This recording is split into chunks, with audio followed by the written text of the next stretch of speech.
Mixing by Sidhu Tiwari.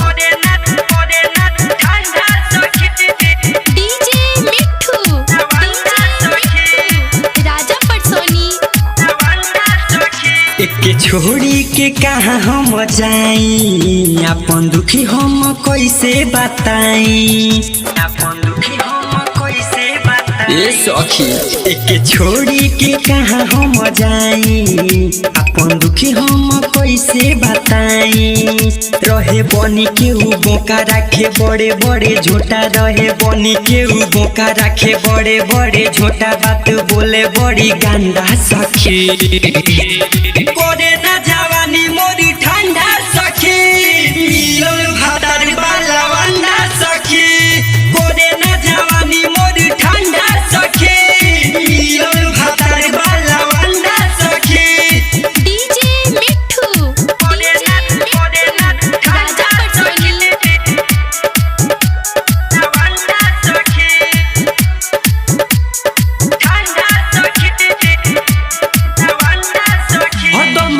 किले अचारा के देना तोर तोर छुए जवानी से फसेना।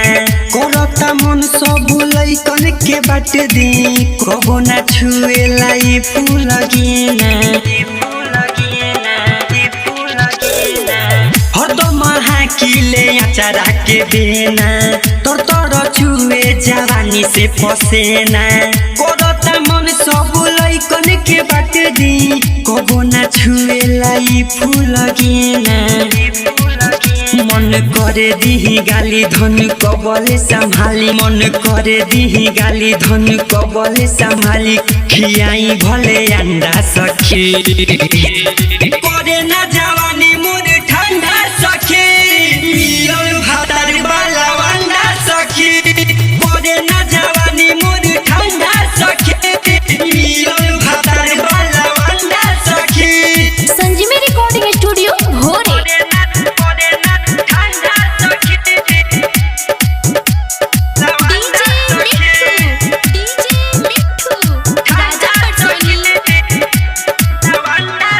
लगे बुलाए पड़ी बन फूल के, हवे यार हमारू स्कूल के।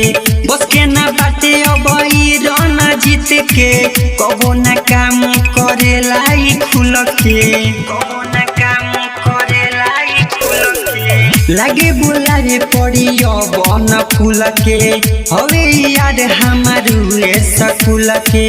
बस के ना बाटे अब रन जीत के, कबो ना काम करे लाई खुल के।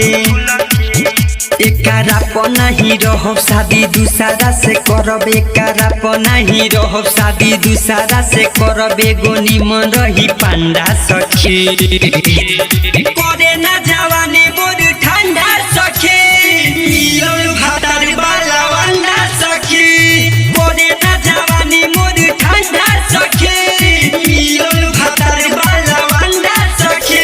एक छोड़ी के कहाँ हम जाई, अपन दुखी हम कैसे बताई। रहे बनी के उ बोका रखे बड़े बड़े झोटा, रहे बनी के उ बोका रखे बड़े बड़े झोटा, बात बोले बड़ी गंदा सखी। करे ना